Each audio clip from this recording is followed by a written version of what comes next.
if I want it. Gotta make to myself a promise. I won't quit, keep going till I got it. I won't give up till I'm on top. Yo, no, I ain't the type to give up. If I do something, man, I do it till I get what I want. I turn a business out of nothing into something I love. I got a poker face, but honestly, I'm not one to bluff. I flip a switch, never miss, man, I always stay up. Don't let them see you, bitch, always have a plan to stay tough. This life ahead of you ain't easy, it was built to be rough. But that's what makes a personality, is tragedy, bruh.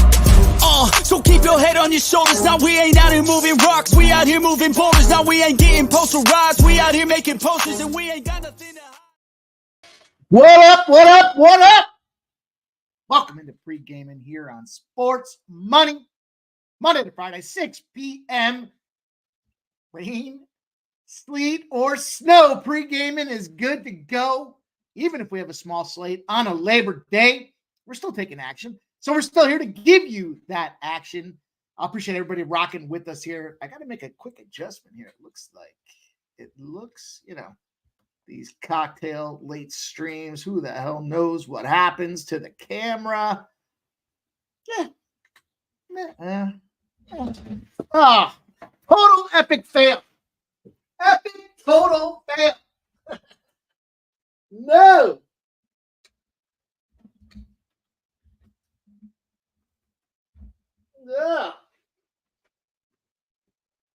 Yeah, I could have just left it. I should have just left it alone. Look, same the AV department. This is the kicking the bookies in the ass department, and that's what we're here to do tonight. Happy Monday, September 2nd to everybody. Now I'm going to fuck with this thing all night. The NFL's here, baby. We are ready to go week one with a monster week, man. Let me set the table for you guys. This is how you know it's NFL season and the fall is here. Got myself a live draft tonight. Going to be a ton of fun. The boys are already smack talking. Then we got tomorrow. Tomorrow's, I got something tomorrow. I'm not sure. I don't remember what it was. It'll come to me. I got some Survivor stuff to deal with on Wednesday. We're going to get into it, of course. Thursday, live stream, joint operation with Razor Sharp Picks. My ear is ringing. Somebody's talking about me. Razor Sharp Picks and the Sports Money Crew going live. Baltimore, Kansas City. Woo! Then we got ourselves a Friday night battle between the Packers and the Eagles. Going out and about for that one, going on to town. It's going to be fun. Then Saturday, we line up. Oh, I know what Tuesday was. Contender Series, man. We're rolling back in for week 4. So we got Dana White on Tuesday, Survivor stuff on Wednesday. We shoot first strike. Thursday, we got the live show, of course, the big joint stream with Razor Sharp Picks and Sports Money. Fridays, Eagles and Packers. Saturdays, the UFC. Sunday night, looks like we're going to probably do another live stream if you guys are looking for it. We're going to bring it to you guys. It's going to be a busy week. Of course, pre-gaming every single day inside of there. And we got more coming. We got a big new NFL program for you guys on Friday. Got big things happening with college football. And, one of those guys where I kind of look at it and think, yeah, you know what? It's another season starting. We're making money in baseball still, so we don't want to move too quickly. And you guys know I'm a big trends guy about this stuff. So for me, it's all about finding those opportunities to swing, and we're going to load up. Now, it was a tremendous week 1 for college football. Great live stream on Friday night. Raise your hand if you had Notre Dame. I did. You guys know how much I hate Notre Dame, but we cashed with them. We rolled back last night. A bunch of you guys reached out to me about the LSU USC side of things. We got that USC cash. And of course, we're going to talk about this BC Florida State game tonight. You see the agenda. We got ourselves a 4-leg baseball parlay tonight. Four-leg baseball player prop parlay. 2 pitchers, 2 hitters. Going to be fun to see if we can get that. It's about 15. It's about, I know it's actually 16 to 1. I'm looking at it right here. 16 to 1. See if we can get paid. Then we're going to talk about Detroit, San Diego, Minnesota, Tampa Bay. I added a spot in there with Oakland and Seattle, Pittsburgh and the Cubs, the Yankees and the Rangers. I told you we're going to get into college football, BC, FSU. Now, I don't do this often. Reminds me of a story my buddy tells about somebody that he met. She said, I don't do this often. And he said, sure, I'm the special one. In any event, I want to talk about a game that we're going to look ahead to for college football. Just a quick trend for you guys. I want to make sure we get the right number because it is moving. I already moved on it. I don't know how much I don't know if I love it yet or I just really like it. So I'm going to share that with you guys as well. It's going to be a week 2, 7 p.m. game for college football. Then I'm going to share some NFL considerations for you guys. I've got some recap from preseason. I've got some week 1 results from last year. So a couple things for you guys to consider in that spot as well. A lot to do. Always a lot to do, though, isn't it? That's what makes it so much fun. Every day is a new. We want to keep firing. Man, I got fired. I should get fired after that White Sox spot today. Them boys just got beaten up. I thought it was a good spot. I mean, I'd still play it again. I hate to say that. I hate when those people say, like, oh, they took a loss. It's like, I'll play it again. Well, you lost, Dick. I did, but I still like the spot. It's unfortunate, but 6:40 p.m. is when our baseball action starts. College football at 7:30. We're going to get through it all. Get you guys there to go. You know the deal. Smash the thumbs up button. Need your help. Got to keep growing this thing, man. You guys did a terrific job on Saturday. We had almost 110 likes for that impromptu. It wasn't really impromptu. We talked about doing it ahead of time, but big game out there for that Texas A&M and Notre Dame spot. Man. Whew, if you guys stuck through the whole stream, let me say this. Thank goodness I had a great weekend in sports gambling because I lost $90 in a poker tournament. I didn't even play poker. That was Friday. Shout out to Jose Bouquet. And then I lost $100 on Saturday in a duck race. Side action was flying. But man, we're getting down to it, you guys. Just a few days left to enter the NFL Survivor Pool. Now there's multiple options. So some of you guys, we've gifted almost 20 NFL Survivor entry. I didn't think we were going to do that. I'm glad we did. I'm happy for you guys. Financially, but listen, I'm investing in you guys. So someone's going to win this thing and owe me $1,000. And so I'll be super happy at that point, but, a lot more to come there. So if you have gotten the gifted entries, 2 things, make sure you turn your notifications on. You do not want to miss the opportunity to put the entry in if you're still alive. Also, you have the option to buy up. It's your call. You don't have to. You all got that Survivor out there anyways, but there are some other packages that you can look at that'll give you things like the Second Chance Survivor, NFL regular season pick'em, and lots of other fun stuff. Oh, I know what the other thing was. I got a circuit entry going out there. Damn. Lots to do, man. Just can't believe this season. It's already here, and it's time to get going. So let's go. Let's get into it, you guys. Thumbs up button. Appreciate you guys all helping us drive this ship. We need everybody's help to get it going. It's cocktail time, too. I got an NFL draft tonight. Of course I'm going to have a cocktail. I'm going to get ready for this thing, man. Some of the best drafts are when you're like, who did I take again? So let's go. You guys did a terrific job with the donations and the memberships over the weekend. I think we're damn near 100 members now. So that's awesome. Lots of good things to come for the members that do contribute, that are looking to be a part of this thing that we're building here. And we got to appreciate everybody hanging out with us, man. It was a lot of fun Saturday. I had a really good time Saturday. No UFC, but we had bare knuckle fighting. Fanatical Jim came in and gave us a whole bunch of bare knuckle spots out there. Man, shout out to Joe T. The assault on the unders continues. That dude has been fired. He was even giving you guys picks on his vacation. And of course, I got to shout out Subhuman Gaucho. My dude has now started the EPL. 7-0. 7-0. I don't understand this match day shit, but through the first week or so of the season, 7-0 for my dude Subhuman Gaucho. So all of that content's available for you guys. He was nice enough to shoot a video for us on Saturday, even though he was at a party. Content galore at the community tab, and it's only going to get growing, baby. So make sure you guys turn those notifications on. Comment. Let us know if you guys are seeing them. Make sure you hit the like button as well. Lots of people like to ask for picks. I'm going to tell you guys. A lot of you guys come back afterwards. I didn't even get a thanks. I even get a fucking acknowledgement that I exist until 10 minutes before the game. I know that goes with the territory, but man, we had a big weekend.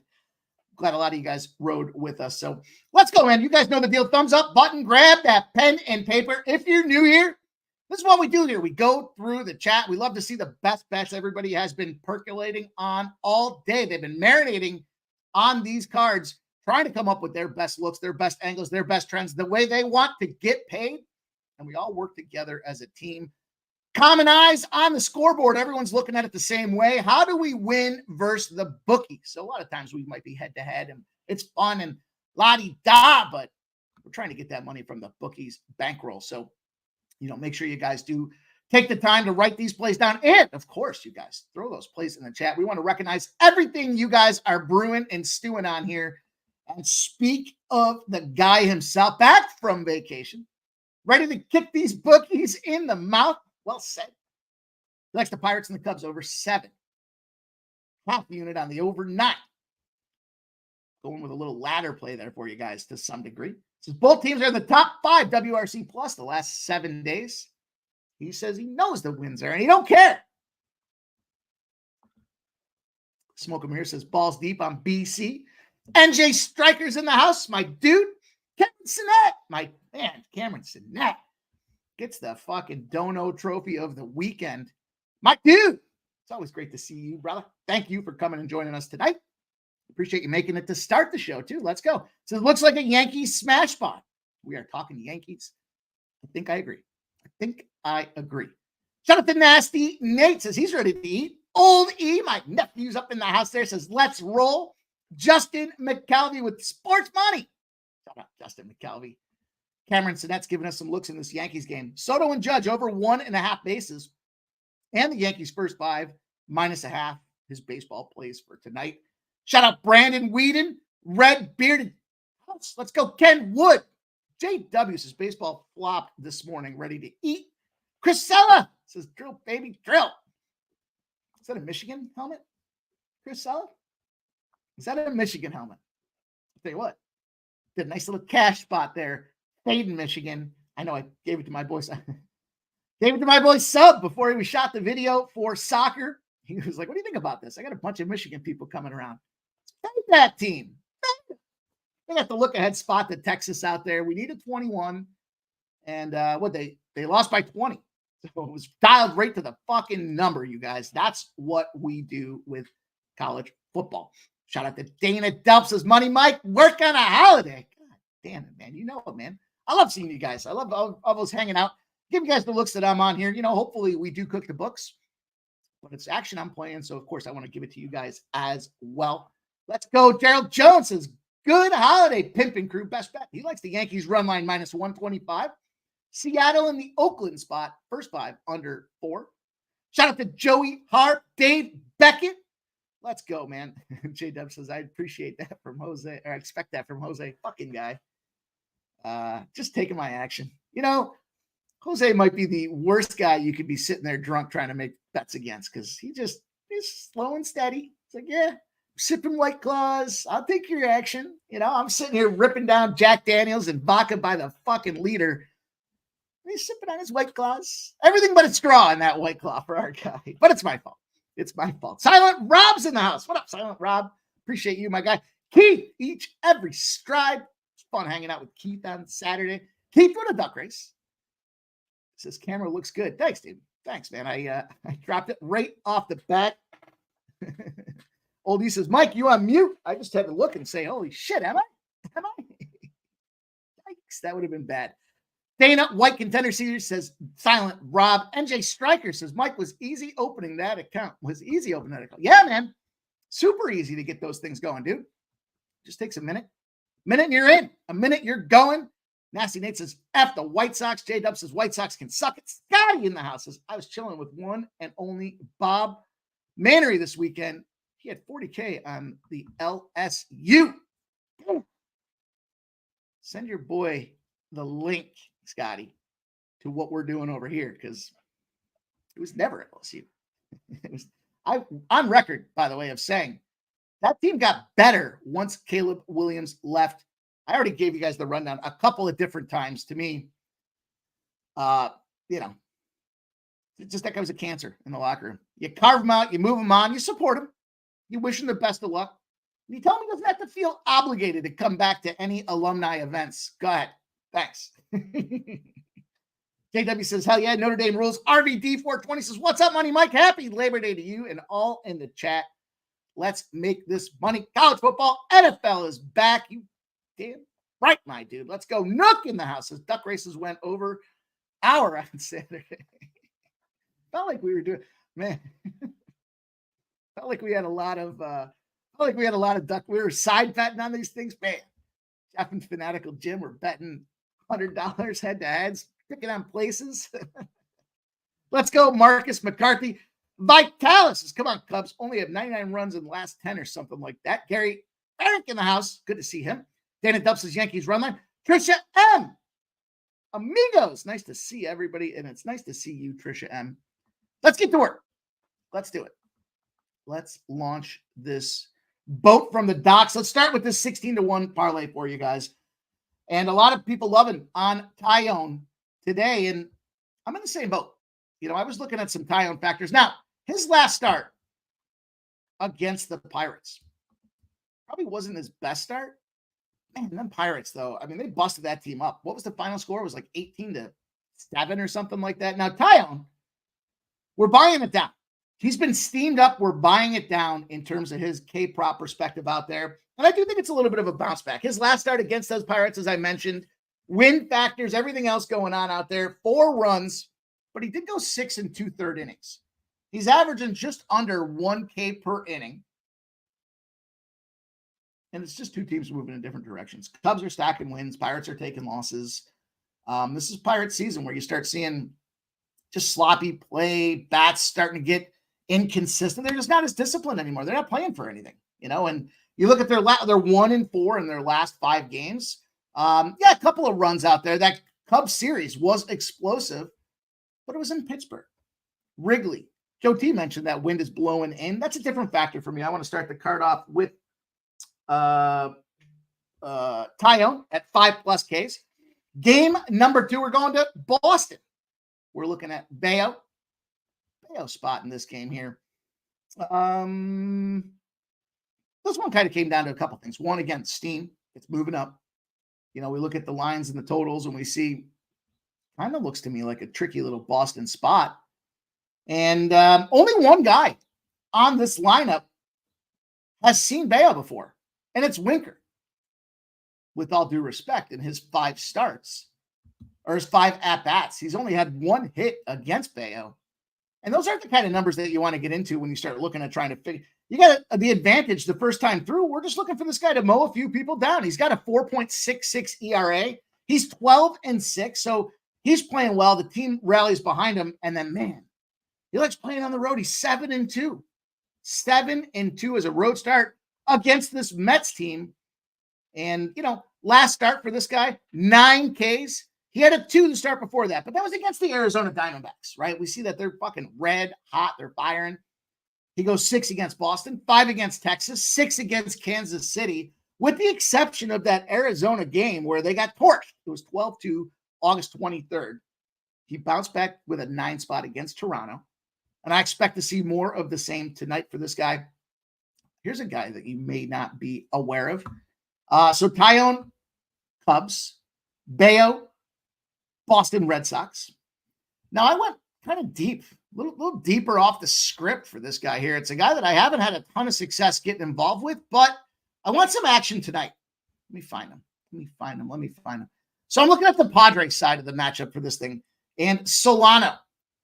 Donovan Solano's the first baseman, and he's in the 3 spot in the order for the Padres tonight. He's got Tyler Holton as the starting pitcher. And Tyler Holton, somehow 5-1, 60 Ks. Holy shit. But it's a lefty-righty matchup. So in terms of anybody that's seen Tyler Holton, the only guy on the team is Donovan Solano. Then we go to the righty-lefty matchup. Who's leading the team against lefties? Donovan Solano. Then we look at home and away stats out there. Who's the best guy hitting on the team at home? Mason McCoy. Psyched you guys out there. Psych. It's not Donovan Solano. But Mason McCoy's got only 13 at-bats. Now, 5 hits and an RBI for a 385, but here comes trugging along just a smidge under 300. Donovan Solano, 108 at-bats, 32 hits, 5 home runs, 16 RBIs at home. Give me a little Donovan Solano for the Ribby. He's priced around plus 175 as well, so he definitely adds a little beef to what's for dinner tonight. And then the last guy to bring us home, I'm looking at the Rangers matchup. I know we heard the boys talking about it earlier. They like some Corey Seager. When don't they like Corey Seager? But take a little bump down the lineup to the number 4 spot and give me some Adolis Garcia. Tons of opportunities against Garrett Cole. Now, I mentioned I do think Garrett Cole, and I had to backpedal a little bit on the last show or the last time we talked about him, because I thought it was due for regression, but hey, man, he's got that late start in the season. He's playing pretty well. Had those injuries that he had to deal with out there. But Adolis is in the 4 position against Garrett Cole. Second most at-bats on the team. Well, third, I guess. Marcus Semion's got 44 at-bats, a ton. There comes Corey Seager, everybody's favorite. 4 down the spot there. 16 at-bats, Adolis Garcia. 5 hits, a home run, 3 ribbies for a 313 batting average against Garrett Cole. Lefty-righty matchups. You know, it's kind of where everybody's like in the middle for this one. It was kind of hard to pick. I just went with the one that I thought had the most return for us, mostly because I didn't want to get involved with lefties. So I get the Corey Seager love. He's got a 291 lefty-righty matchups out there against a righty. He's hitting 291, and he's leading the team, no doubt. But bump it down a little bit more, and there's Garcia. 81 hits, 16 home runs, 44 RBIs against righties. And where does Garrett Cole show vulnerability? 50 more points to the righty than the lefty. 282 against righties, 232 against lefties. I like this opportunity. Last but not least, you want to look at the home run. I mean, again, home road splits. They're all kind of in the middle. If anything, Adolis, probably his vulnerability is more at home than being on the road. But this 4-legger gets us to 16-1. And that's how we get this show on the road. There we go. Dana dealt. Says Solano is plus 190 on DraftKings. Shout out to my dude, Big Show Picks, baby. I don't even know the wrestling start out there, but I know a lot of them like to talk about it being the Big Show. Maybe I'll have to Google it. And then I think I can go all in and get it done, my dude, Big Show. It's great to see you, Big Show. Thanks for coming in.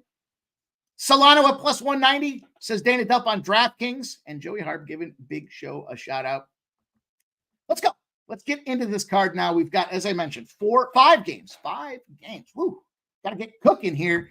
Because the first game we're going to talk about, we're looking on the board here. We've got the Detroit, baby, the 3-1-3. It's only fitting. Our guy Big Show pops in here as we start talking about this Great Lakes region. Detroit Tigers opened up as plus 142 road dogs. Man, a lot of love for them. San Diego Padres, 168 is now minus 195.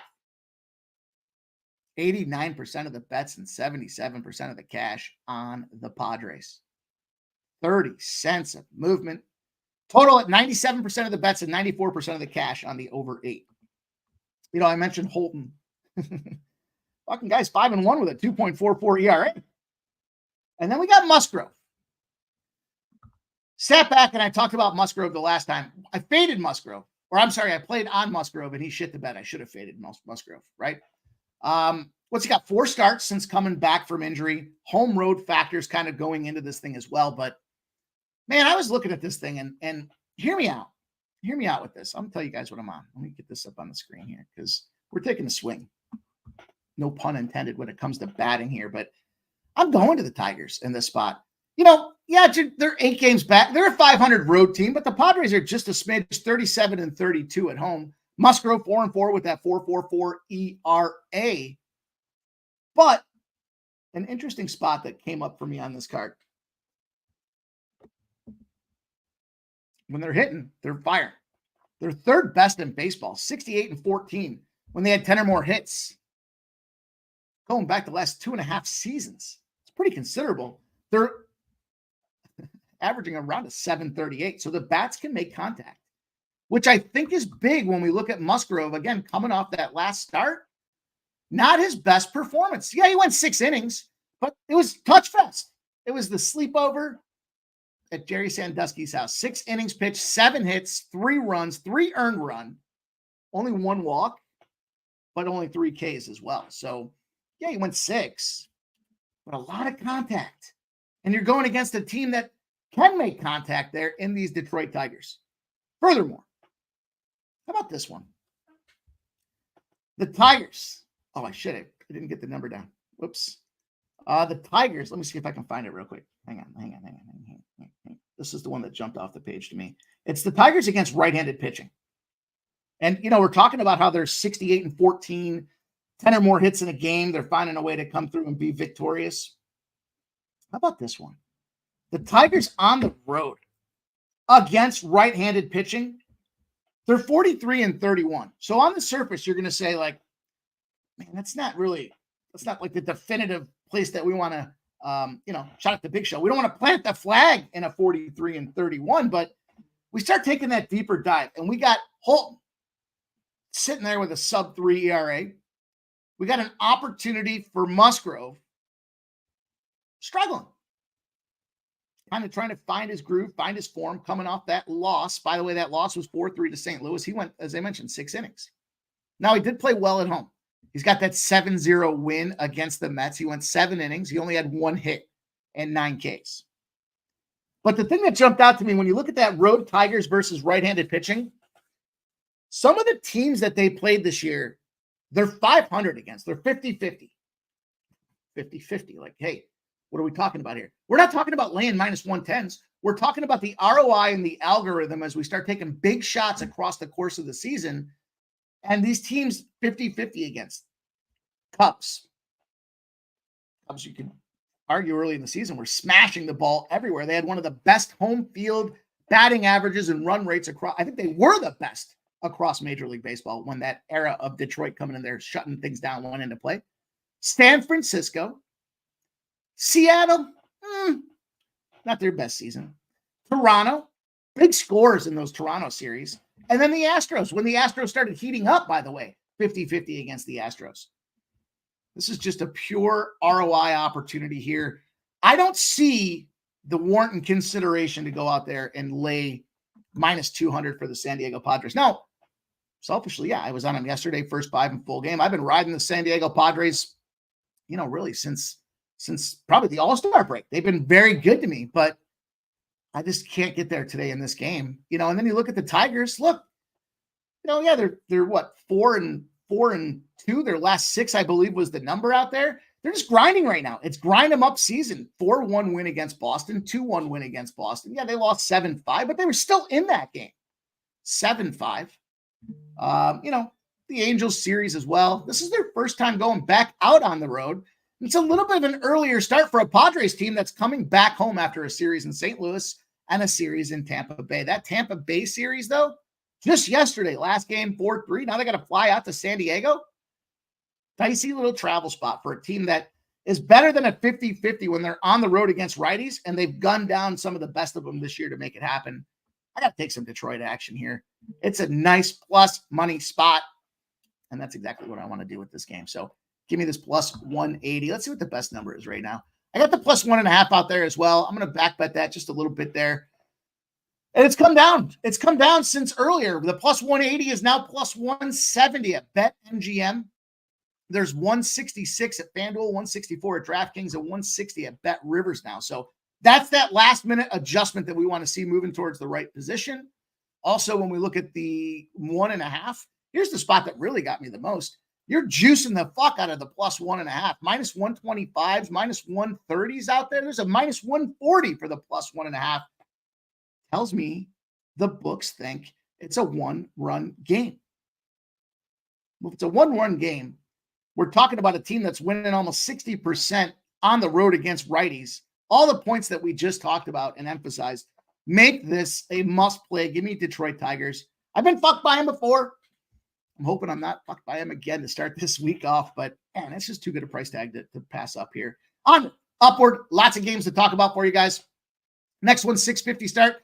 The Twins and the Rays. And last-minute line movement, again, correlates with the direction I'm trying to move with this game here. 45% of the bets and 64% of the cash on Tampa Bay. 45 and 64. We talk about the bets as kind of a reflection of kind of the public bettors. They're the parlays, the teasers, the props, all those things kind of roll into the soup for the bets, the tickets that are being issued. Then we look at the money and we start to look for generally bigger bettors, the 10K, the 5K, the 10K, the people that can influence a line when they go to a certain book and start to get that thing gouged a little bit. Then we evaluate what are the books doing based on that. So in this case here, we've got big money coming in on Tampa Bay, 64% to 36%. Books have not really adjusted. They're not really concerned. On a 7.5, that's moved to 8 with 98% of the bets and 98% of the cash. You see the deal. We got Simeon Woods Richardson, 3.85 ERA, 5-3 on the season. We got Zach Lytle at 3.89 ERA and 5-8 on his season. Two things going on for me in this game. The externalities with all the trades that were taking place between the Tampa Bay Rays, trying to figure out who's playing where, what they're doing, how it's going to all come back together. Like they became sellers, and they should have. They're playing in an AL East division where it's just not their year. We see that the Tampa Bay Rays just had that series against the Padres. They went 1-3 in their last 4 games, including that last game closeout against the Seattle Mariners. They lost to the Mariners, who were hitting a sub-2 ERA. The definition of just not finding a way to get the bats out there. And on the flip side of things, we got a win one, lose one Twins team. My feeling, and I've said this before with these Twins, they start to back things up in bunches. They had a big 4-3 win against Toronto. Mind you, they got smoked and cooked 15-0. Jose Barrios start. He was going back to Minnesota for the first time since being traded to Toronto, and they got smoked 15-0. But the following game, after teams get smoked like that, they find a way to grind and win, and that's exactly what Minnesota did. Then we look at this thing here. Two things that kind of jumped out at me at this point as well. One, I talked to you guys before about AL East teams at home versus being on the road. Road, we play them. Home, 50-50. How about this one? Road teams versus the AL non-division. Road teams, AL non-division, 34-10. Got to be in the AL. It's got to be outside of your division. You got to be on the road. And you're cooking them like the Christmas goose. It was -110. It's now -114s, -115s, and more. I had to jump in and take me some Minnesota Twins. Now I got it at -115. I'm not going to split hairs at -114 or 115. Those are the best numbers you guys can get. Then so be it. That's the action. I like me. This time of year with that AL East fade. Now, granted, it didn't work out for the White Sox, but the White Sox are fucking horrible. So that was a matter of saying, I'm going to take a +400. Yeah. And I'm going to take a +1.5 at almost +200. Shouldn't be the case. Now, that's how bad the White Sox are. And, Chris Flexen with 20 straight losses is unfucking believable. Guy hasn't won since, I think, it was either the last week of April or the first week of May for Chris Flexen. Just a bad dude. Bad dude. I'm sure he's a nice character. I'm sure they like having him around the locker room. 20 fucking losses. Could you imagine if you had a guy on your team that had 20 straight losses? What would you even say to the guy like that? Bro, are we getting 21 today? I don't know. Football bets in the house. Says, hello all. First official NFL bet of the season is locked in. Well, football bets, what is it? Lay it on us, my dude. It's good to see you. Thanks for coming in. Lay it on us. Let's see what you got out there. Let's go. Smoke says, riding with you on Detroit with the Bet MGM boost. Let's go, man. Let's go. DJ says, are the White Sox going to lose 120 games this year? I liked what Castellano said. Nick Castellano for the Phillies, if you guys saw it. He said, these teams that have been bad year over year over year, like the White Sox, like the Marlins, should have their teams go up for sale. Their team should go up for sale. You should have some type of punishment out there when you look at these two, and that's exactly the way it goes. Okay, guys. On Mariners and Athletics. 92% of the bets and 90% of the cash on the over. I'm going to move fast through this one. And I'm on the under for this game. This one just makes a lot of sense for me to get involved with the under. It's Bido and Gilbert. Bido's got that 3.21 ERA, 5-3. Gilbert 3.09 ERA, 7-10. And I don't want to get involved on either side of this game. I just expect these bats to remain cool. I took my only loss of the day yesterday was those fucking Oakland Athletics. It was a monster day yesterday. I know I was talking back and forth with Dutch about some of these spots out there. And that was, we lost in the extra innings fashion. It was 6-4. But the Athletics, man, they can score, but they played Cincinnati. Cincinnati's got, why should Cincinnati play defense? They should just go out there and try to blow up this Athletics team. They did that.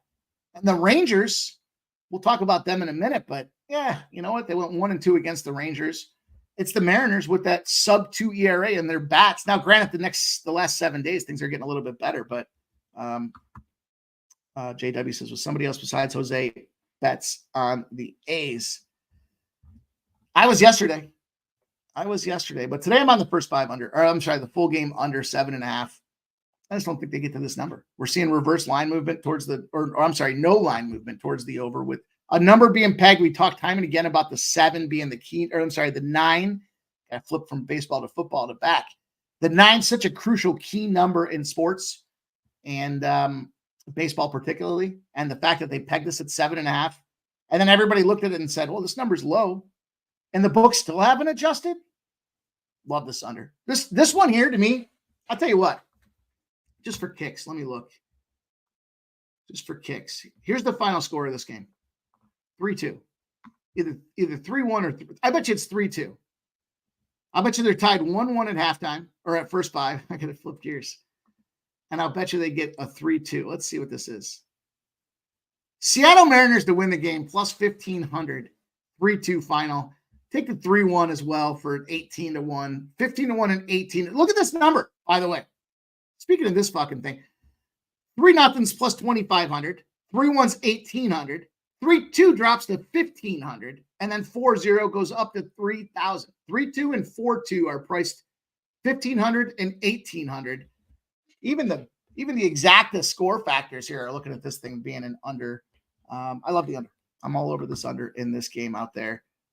Football bets. Nice. Says under 46 in the Ravens Chiefs game. How about that? Goes on to say Ravens going to lean on their new toy, Derrick Henry, and slow the game down. I like that look. And what is Lamar Jackson going to go start throwing 50-yard bombs? If he could have, he would have, and he can't. So let's go. I like that look. Football bets. Thank you, my dude, for sharing. Thank you for sharing. Okay, let's keep her moving here. Let's keep her moving. As I mentioned, I didn't have a graphic for that one because it was a late ad. I just had to look for some things to line. I was making sure that number didn't move to an 8. That's what I was held up with. Whoops.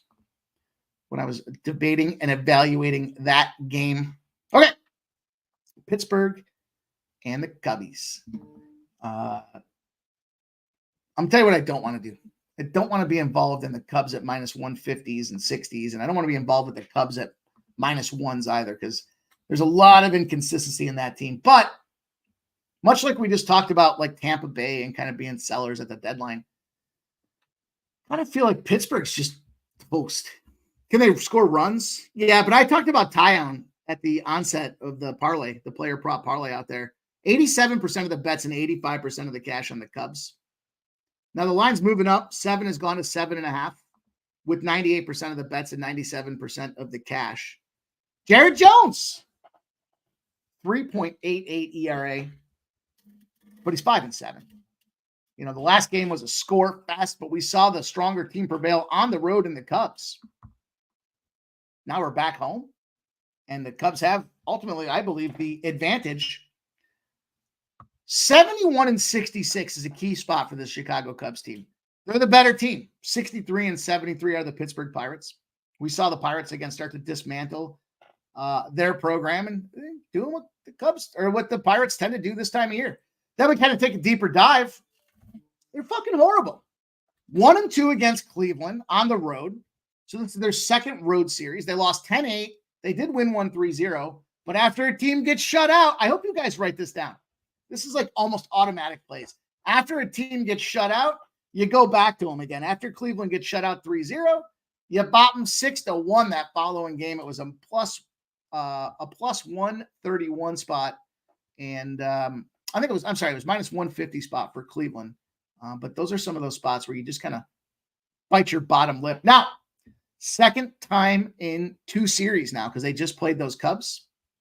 Flip side, Cubs are returning home for the first time.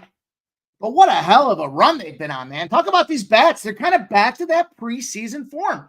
14-1, 5-3, 7-6 against the Nationals. No subs or no absence of scoring there. They beat up the Pirates the last time they played them as well. Last 2 games of the series, 14-10 and 9-5. Home teams in the first game of the series, when they're a better team, are 163 and 51. So I looked at this, expecting a little Tyone opportunity to come out here and probably get himself 6 or 7 Ks. All the numbers are juicing in that direction as well. And I see minus 150s for the Cubs.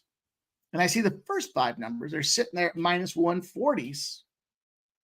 This was the double parlay opportunity here. Give me the Cubs. I took them in the first 5 in the full game. So they got to win them both. They got to be up the first 5. It's equivalent of taking the minus a half. The minus a half is sitting around even money right now. Yep, even money across the board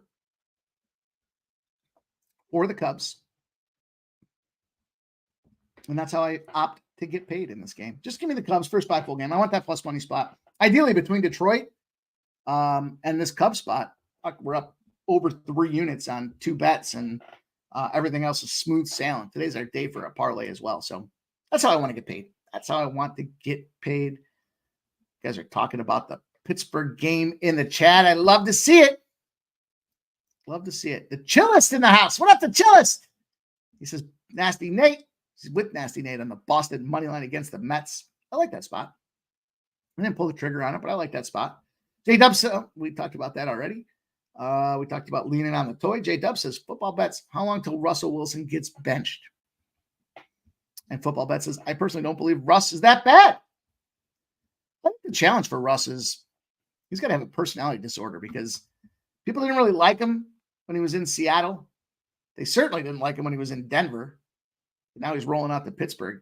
Maybe he gets along with Tomlin. Maybe the 2 of them hook up. They got some special power that they're influencing over the AFC, and they find a way to make some things happen. So Will Rizza says, wouldn't be surprised Ravens win the regular season. Ravens are always one of those teams that's like they're right there till the end, and then they need Russell Wilson, and they need Lamar Jackson to do something big, and he just can't figure it out. So, yeah, Nicholas Andy, yeah, that's how ultimately I got to it. I know the recent performance, and you could argue the batters get the advantage the second time through in a week, but I don't think so in this case here. I mean, these 2 pitchers are pretty even, but Jones is not as good as what his numbers show, in my opinion, out there. And that's how we got to it. So JW says we grew to not like Russ in Denver due to his play. Yeah. I mean, you got to earn your reputation for sure. And his reputation was that of a pile of shit. Not to mention everybody got sick of let's ride, right? Let's ride. Broncos country. Let's ride. Fuck you, Russ. Ride your ass out of town. That's exactly what happened. All right, last game on the docket for baseball. Then we're going to talk college football. I'm going to give you guys that look ahead college football. I'm going to share a couple spots that you should consider yourselves looking at when it comes to the NFL. And then I got to get ready for a draft that pops off at 8 p.m. So go time aplenty. The Yankees and the Rangers, the last game on the MLB card, 8:05 p.m. Rangers have been picking it up and starting to make some moves. The last couple of games, they're 3-0 in their last 3. But they opened as a monster, massive home dog at plus 172. I'll tell you, pros versus Joes. 85% of the 85% of the bets on the Yankees. So the public's all over the Yankees. Everybody likes what the Yankees are doing. But the bigger bettors, potentially the sharps, are out there taking this number for the Rangers. Now, I can't ascertain if they're buying the number or they're buying belief in what the Rangers are doing. I can't tell the difference. It's a big number, and maybe they're just saying the Yankees in this spot shouldn't be priced at that point, but 97% of the bets and 98% of the cash on the over, yet it's dropping. So dissecting this one, let me change this. There it is. Dissecting this one here. Whoops, I screwed up. Leiter's at 12.83 ERA. 12.83 ERA. Horrible. Beyond horrible. Worst on the card today by far. Look at his last start. We break it down. We start looking. He goes 4 innings. He gets rocked. 6 hits. 3 runs. 2 of them earned. He walks 2 guys. He only Ks 4 of the guys. So he's averaging that 1K per. At home, his previous home start, he only went 1.2. He got rocked there as well. 3 hits, 6 runs, 6 earned. Every one of them earned on his ass. 1 homer, 3 walks, only 1K. So he's just showing command and control issues.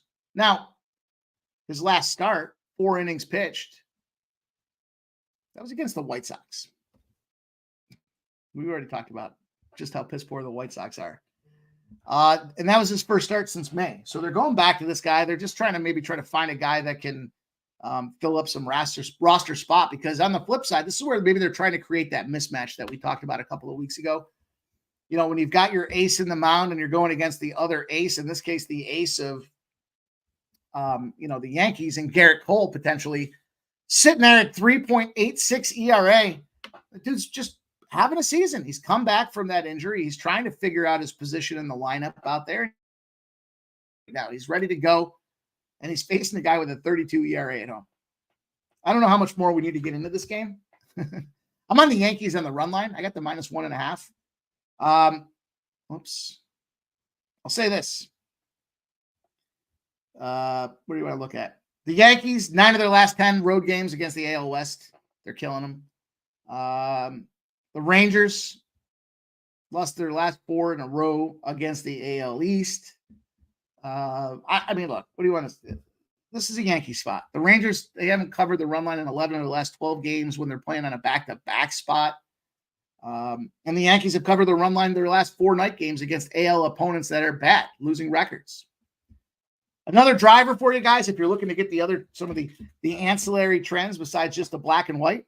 When you got a team that's been playing off of extra innings with no rest, the favorites are kicking their ass when they're on the road.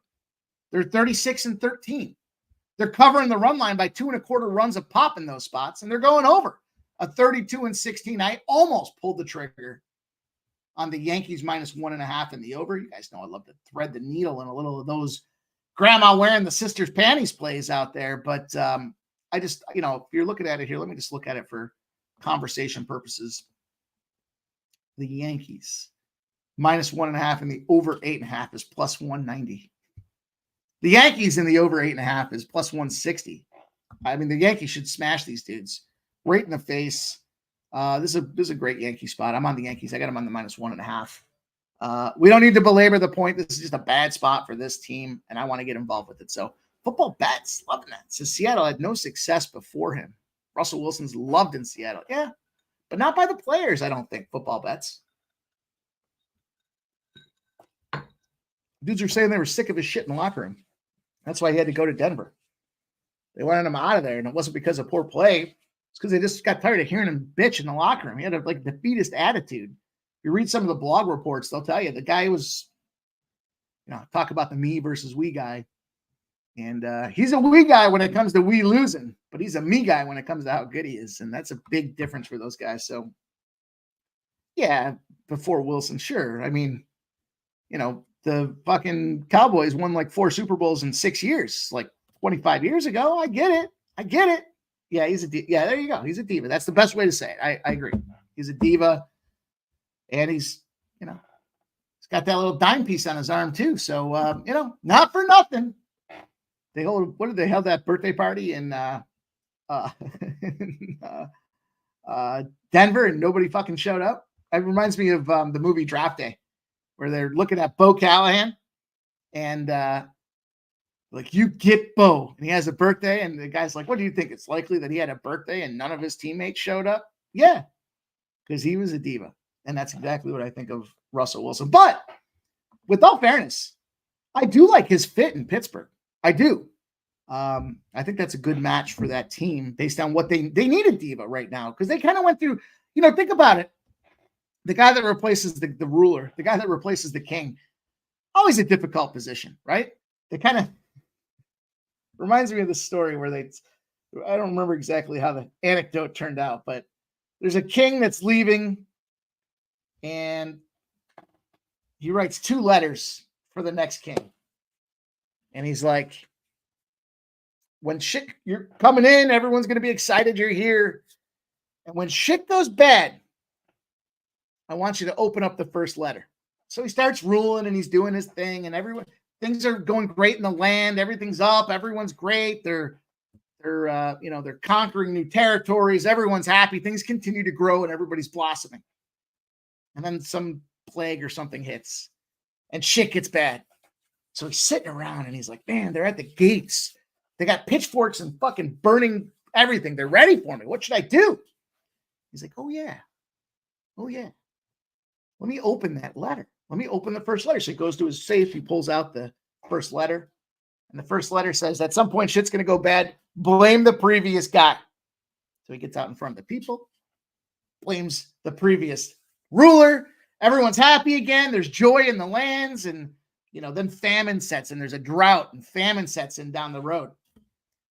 And he goes back to the safe. He's like, man, they're back at the gates again. The hell do I do? What am I going to do here? Everyone's pissed. They're calling for my head.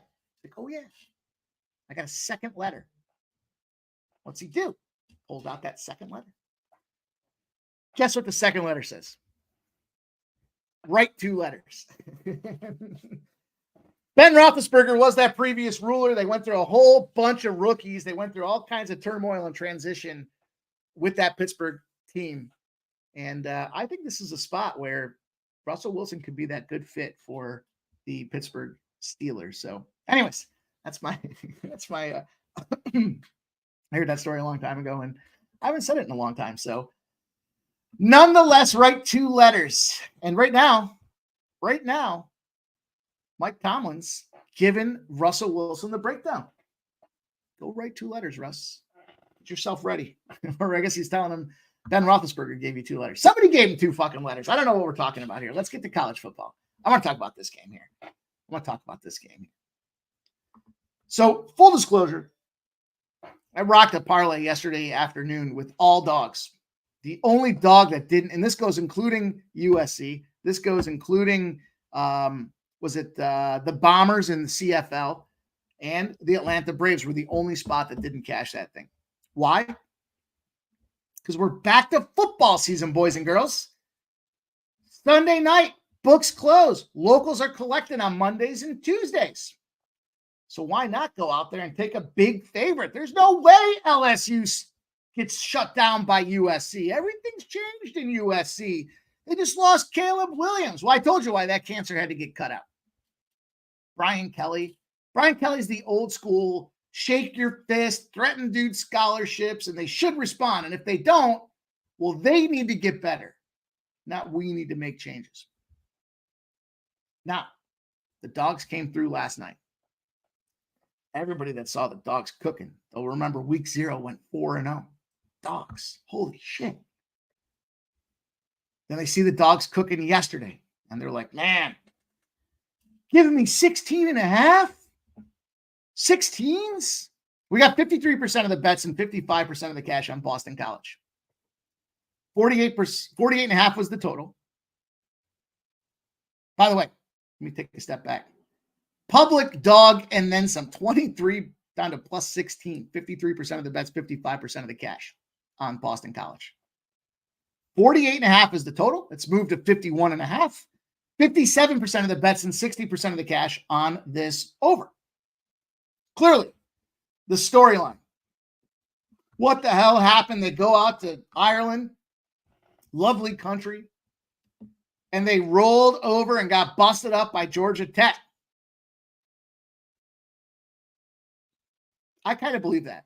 I mean, I expected it. I saw the hype video. Anytime, you guys have heard me say this, anytime I see these dudes dancing around and getting excited and they got their hype videos. That USC hype video, though, was badass. If you know, you know. What's been my formula that's been successful for me to start college football off early? And I know it's only 2 weeks now, but what are the things that we look for? Offensive coordinator changes, head coaching changes, defensive coordinator changes, quarterback changes, the guys that hit the portal hard and the guys that didn't hit the portal, like Clemson, We faded the fuck out of Clemson against Georgia. That was easy money. There's no way. Dabu Sweeney's a lazy man out there. Now,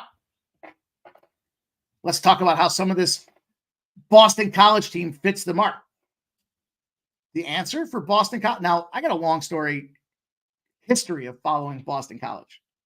Geographically, where we're situated, I see a shit ton of Boston College. The only time Boston College ever seems to be relevant is when fucking Syracuse comes to town. And Syracuse has been on their asses lately.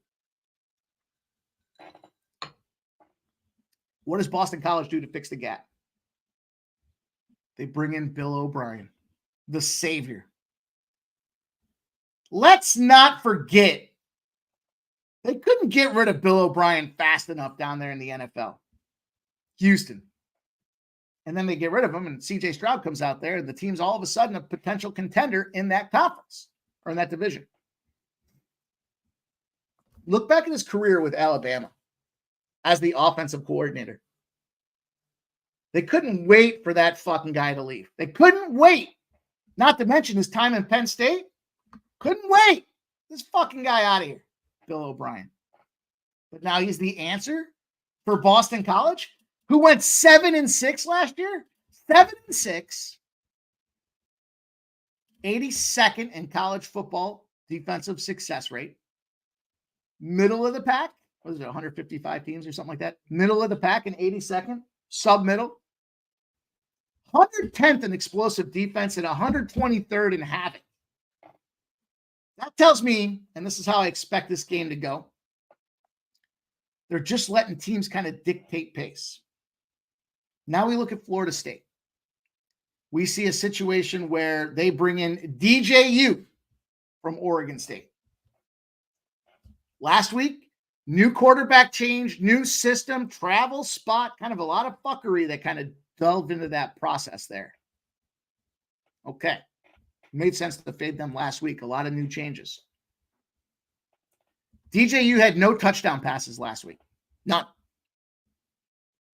But in terms of Florida State, now there was also some counter narrative last week, right? Florida State trying to show everybody they should have made the playoffs. They got robbed and, blah, blah, blah, blah, blah. And they got cooked again last week, right? Offensive line, I'm saying right. It's rhetorical. We all saw it. They didn't win. They lost outright. That's fine. Offensive line, back. With exception of one dude, Richie Leonard. They ranked 49th last year. So top third, right? If you kind of break football down into the rule, I tell you guys about this rule of thirds theory, and you can apply it to damn near anything in your life. Top, middle, bottom. Top third, you're fucked. Middle third, you have a shot. Bottom third, you're fucked the other way. So we got a team in defense, Boston College, who's fucked because they're the bottom third. We got an offensive line system that's top third. Means they're gonna do some fucking on that Boston College team. Then on the flip side, you got Boston College. We look more down the road. We look more at some of the pieces they got out there. How about overall teams in this position? Yeah, they're just about 50-50 against the spread. A top 25 team lost their first game as a favorite. Now playing as a favorite of -16 or greater. 70-74 against the spread. That one doesn't jump out to me. But let me tell you about how hot the seat is for Mike Norvell, head coach of this Florida State team. This dude knows. You can go out there and get busted up the first game of the season. Those boosters were pissed. Think of all the money they had to. Now, college football, I think this shit reigns more true than in the NFL. The boosters, all the money they're going out. Why is there a reason that Penn State's covered the spread better than everybody except for two coaches in college football in his career at Penn State? Because there's big boosters with big dollars, and these dudes know what the spread is, and they know the way to stay there and keep your job is cover spread so boosters can gamble. It's a fact. It's not arbitrary. That's a fact. And you go look it up. Tell me there's two coaches in college football that cover the spread more than James Franklin. Now we look at a guy like Mike Norvell. What's he do as a double-digit favorite off a loss? He's 5-1 against the spread in his career. 5-1 against the spread And of course, we saw a double-digit favorite last week. They lost the game. Ways I expect this game to go down. I think they come out early. I gave out 16.5 for my team total for Florida State earlier this morning. It's now moved to 17.5. So there is some correlation. I don't expect this to be a spot where Florida State loses this game. And now you've taken this number down. You got a fucking public road dog that was getting 23. It's now 16. Not only did you took a whole touchdown off the number. I see Big Mouth Rob in the house. Shout out to Big Mouth Rob. Big Mouth Rob. I lean to the over in this game. Everybody saw the unders. Everybody saw the first half unders. This first half unders. I said this on, I think it was Friday's show. I mean, we crushed Friday, right? We went, what did we go? 5-1, I think, in NFL, college football on Friday on the show. We crushed the unders. We only lost that TCU Stanford under because of that field goal at the end of the game. Otherwise, we had a clean sweep in college football on Friday. The first half unders make a lot of sense because of all the changes, because of the jitters, because of guys figuring shit out. But I go back and I flip that script here for Florida State because they've already had their week 0. They're all ready to go. And I feel like this is that spot where we see them go out there. Now, this number's moved to 17.5. It's moved past that key number. I would look to see if somehow Florida State doesn't score. It doesn't matter how they do it. They just don't score on their first drive. I would look to jump on that team total if you can get a better number than 16.5 for the first half. But for me, with all of those factors in play, you're telling me DJ Ungalele, DJU, not going to score a touchdown with the top third. I mean, it's the top 50. It's the top third of college football's offensive line returning. Not to mention, they got a 1-2 punch in the running game. Roydell Williams and Lawrence Tafili. Touchy-feely. It's going to be a touchy-feely excitement there when you've got that minus 16 and you're like, wow. They busted them boys up. I'd even think about the alternate line. I'd think about the minus 21. I wouldn't be mad at anybody that wanted to go minus 21. But the official play for me here, now with the numbers and the information we have, yep. Everyone's going to overreact. Oh, Florida State, they're so bad. Look what they did. Look how bad they played in Ireland. Shout out to Old E, my nephew, my dude. Gifted 5 sports money memberships. I appreciate you, Old E, man. Man, guys like you that keep us kicking, baby. I hope you guys gift it forward if you do just that, man. Get yourself a membership. Got a members playbook exclusives, live looks out there, not live, but pregame looks for things that fall around our show period. And if you guys get yourself a gifted membership, make sure you thank my dude Oldie and gift one forward. Right, we got some big things coming up. We're gonna do some more stuff tomorrow with Dana White Contender Series. We're gonna give away. I think we got one more NFL Survivor entry. And if you guys are interested in the NFL Survivor, I said this before, $10, $20. I think there's $10, $40, and $100 packages. I don't know the numbers offhand. Hit me up. You know, you guys, even if you don't catch the entry from the freebies, 50 grand plus goes to first place. 120K. I think actually saw the number was over $200,000 in prizes now. Are going to be places that are paid out for the NFL Survivor. So economic entry, you know, the best thing about things like Survivors, you're just playing against yourself. You keep winning and you win. That's it. It's that simple. I won a golf Survivor. It was like my first year ever even following golf, and we were able to cash it. So, okay. Shout out to my dude, Old E. One more. I'll raise the glass one more time. I want to give you guys 2 more things to consider here. I've got an early play that I dropped in for college football. I know you guys, you know, look, the success rate late is great. And that's why we keep cashing the way we do. But I don't want to wait on this line. And we might get a middle. We might get everybody loves talking about the arbitrage or the middle spots. And I just give me one spot. I don't want to fucking play the game +7 and the other side -3. And I'm hoping for the game to end in a 5. I can't handle those types of games. Cliff Yang, hit me up on DM, man. I'll send it to you. So you guys DM me on X, and I'll make sure you guys get it. So plenty of time. It's also on the community page of Sports Money. But hit me up on X, and you guys can get play where I play, man. That's what this is all about. I've been doing this a long time. We're not seeing things for the first time, right? That's why we do so well collectively as a group. We've all been working together damn near a year straight, every Monday to Friday, with the exception of 4 days.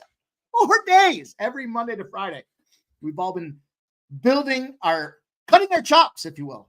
This ain't our first time. And besides that, number of years before that all you guys and girls have been gambling. So anyways, that's the deal here. Ready to rock and roll. Let's talk about this look ahead spot because it's week 2. The number's already moving for college football. I mean, there's a lot of spots that, first of all, shout out to my boys at Penn State. They're going to probably blast the front doors off of Bowling Green. Those MAC schools, man, just make me laugh. But and there's going to be lots of more stuff coming for college football, guys. So just stay tuned here. We're not trying to rush in and make a bunch of blind decisions. You guys know the deal. I don't spend time with those, early conference and breakdowns. I'm not. Listen, I want you guys to click, but I don't need those clicks, man. We're here to make that cash. We want to find a way to give you guys concrete evidence or information that we think is going to help us make informed buying decisions. And let's look at Illinois and Kansas at 7 p.m. on Saturday. I can't believe I'm talking about this right now. It's literally almost a full week away. This line's got 64% of the bets and 67% of early action on the Fighting Illini. Both teams are 1-0 with Kansas. Kansas got a high rating. A lot of people like this Kansas team out there, and they busted up Lindenwood 48-3. But they didn't cover. They were laying 49.5. They stayed under. That made a lot of sense. Then we look at Illinois. Illinois cooked Eastern Illinois. Just a high-level spot for me that I wanted to share with you guys here just early. We'll talk more about this as the week goes on, and we'll break these things down, but this is more of a fade of Kansas. NBC, the early action is buying the 6.5. When Kansas is playing on the road against an opponent that's off a win, how about this? They're abysmal, 10-72. They're not only losing, they're losing by 21 points a game in those spots. Now, it's a little different because Illinois being a Big Ten program, not all the bells and whistles and frills of SEC competition or even Big 12 teams that they've been accustomed to in the past. But similar game profile. Well, who did they play last year? Iowa State. Difficult spot. They did cover in that game. Previous to that, though, Big 12 schools, Oak States, Texas, Kansas States, Dukes, even Coastal Carolinas, all bad spot. I mean, shit, the record goes on. Coastals, Oklahoma, again, Kansas State, West Virginia's, Iowa State, the previous time before that, Oak State. This Kansas team struggles to cover the number. Not only they're 10-72 straight up, they're 32-49 against the spread. They're losing against the spread by almost 3.5 points as well. So kind of bundle all those together. Now we see the early action coming in on this Illinois team. It's because of the history that we see from a Kansas team out there. Make sure you guys check that out because I think Illinois getting that 6.5, probably by game time, it's 4.5. Are we getting the early number? Could Kansas go out there and bust them up anyways, and it doesn't matter? Maybe. We'll see. But just keep in mind, getting crunched is the wrong team favorite. Maybe. Won't you shit if this game's like a 1.5 or a pick 'em by the time we get to game time with all this cash coming in on Illinois. So just keep that in mind. Just one early look. I'll try to find one. If you guys like that kind of stuff, I'll try to find one per show here. Takes a little bit of time to dig in because some of the lines aren't out there, but let's go on. I want to talk to you guys. One last thing to talk to you guys about. Just want to give you some college football or some NFL stuff to consider. Just considerations for you guys. Now, you don't need to guess. I'll tell you. Taking the Eagles. I already took the Eagles. I got them at a pick 'em early. ones and twos. 2.5s now, 73% of the bets on the Packers, but 61% of the cash on the Eagles. We get into this and talk about it more down the road. There's no question about it. But here's some things to look at. Take my mug off the screen. Overs. How about this? I know a lot of people going to want to come into the NFL. They're going to want to buy in and say, oh, these numbers are going to sail over the number. Whoa. The kickoff rule changes have potentially, they've certainly impacted teams getting great starting position. And what have we seen and how that correlates in the preseason through 3 preseason games, plus that little bullshit 3-quarter game with the Chicago Bears that they screwed us on, where we covered the Bears game, but they didn't finish the full game and it didn't count. Only 18 overs across the NFL in the preseason. 19 teams didn't get the over until week 3 if they got it at all. Unders. Teams that didn't get them. The Giants, the Rams, the Eagles. I just blanked out on the Atlanta name. Yikes. The Falcons, the Jaguars, and the Patriots. Where I'm going with this one, what I want to look at for week number 1 here particularly, how can you not start thinking about this Giants team total under? Now, they're playing the Vikings. What's bad about that situation is they might think they have a chance in this game because the Vikings don't have anybody. Keep your phones on. The Vikings may call you to be a starting quarterback for that program. This total is at 20.5 for the team total on the New York Giants. Pretty sure, and this is just some early looks for you guys. I'm pretty sure I'm going to be all over that team total under for the Giants. It's minus 115 right now. Wouldn't surprise me if that goes down to 19.5.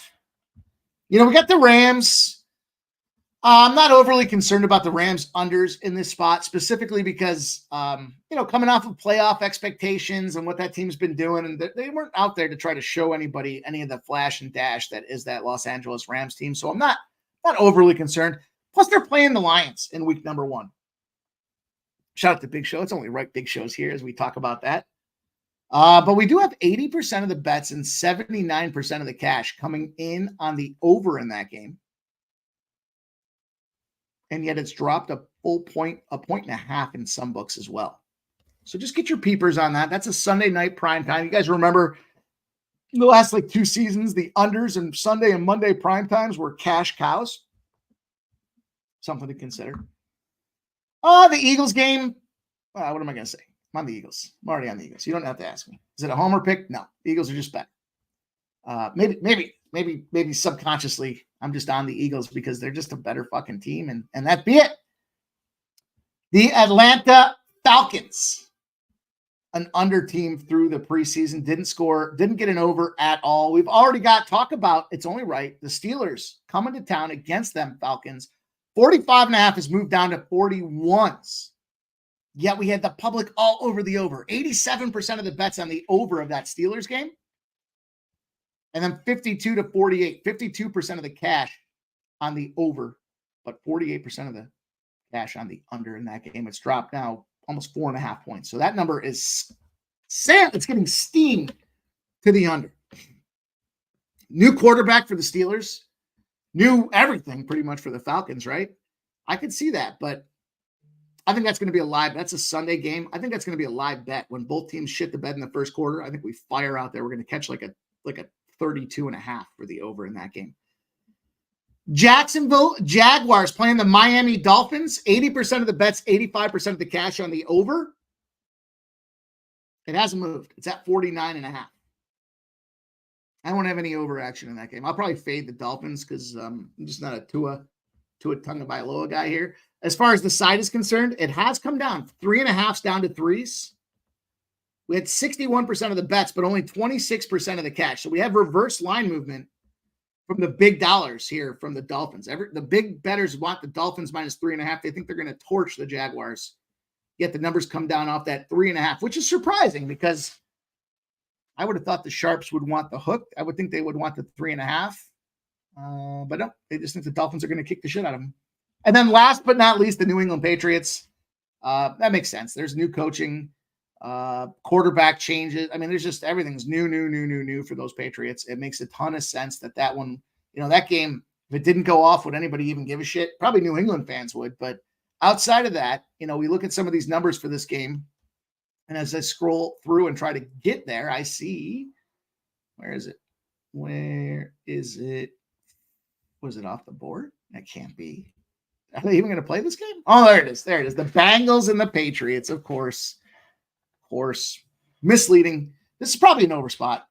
You got 42.5, dropped down to 40.5 with 88% of the bets and 58% of the cash on the over. We saw the Bengals' inability to score touchdowns in the preseason. They won't plan for anything. You see the number move from 7.5 to 9s now. They're just trying not to get hurt. Joey Burrow's coming back. Just a tough spot for me in that game. The other thing I wanted to share with you guys is the dogs. Last season, this is year over year, week ones, profitability. Look, we're public bettors. Love the overs. Public bettors love the favorites. The dogs went 8-8. You turned a huge profit if you played dogs straight up in week one last year. They're 10-6 against the spread, 62.5%. So a little impromptu kind of look at how this thing's going to go. But for me, at the end, as I started breaking these NFL games down, just some things that I use when I do approach the game with the card that I look at, kind of some of the policies here, some of the rules that I try to use when I'm breaking these games down. I look for some of those year-over-year numbers. I look for those unders. I think the kickoff rule has definitely led. Think about it. It's not just the opening kickoff. It's all game long. First half unders, I believe, are going to be alive. And I do believe, looking for those dogs and getting those spots here. Nasty Nate thinks the Pats are going to smash. You know what? Wouldn't surprise me if the Patriots beat the Bengals. That line opened up at minus 420. It's down to 400. You got 95% of the bets and 92% of the cash sitting there on the Bengals. And yet the line's dropped 20 cents. So that's going to do it, you guys. I hope everybody enjoyed the content tonight. Got a little look ahead for college football. We got a play tonight for the college football game. I kind of got two spots for you guys, plus a live look there. We covered a ton of baseball, almost all the games on the card. We got a player prop parlay as well. More to come. This week is just getting started. Again, tomorrow night, Dana White Contender Series live stream. Man, don't forget, through 3 weeks of Dana White Contender Series, I popped almost 18 units the first week. I don't think we had our best week too. And Fanatical Jim pops 10 units last week. What are we going to do this week? Who's going to come out there and crush Dana White Contender Series? Hopefully it's you guys. We're going to give away a duck race as well for we're not giving away a duck race. We're going to do a duck race to give away an NFL Survivor package and even more, man. I appreciate you guys. Shout out to Old E gifting 5 memberships, helping us grow this thing up. I see Stimmy OG in the house, NJ Stryker, Brian Smith, JW Nasty Nate, Cliff Yang, Football Bets. It's great to see him. Good to see a new name up in the chat. Smoke and Mirrors. Let's go, my dude. Smoke's getting after it tonight. I know that, you guys. Big Mouth Rob. Great to see these names, man. Great to see all you guys rocking with us. Woo, Rizza, Ricky Levine, Old E, my brother, of course. Joe T and his assault on the unders is in play. Keith Each Every Stride, Brian Smith. Shout out to all you guys, man. Gary Frank, Joey Hart, Nicholas Handy, Dana Delp, Cameron Sinet. I love all you guys, man. Thank you for coming out here tonight.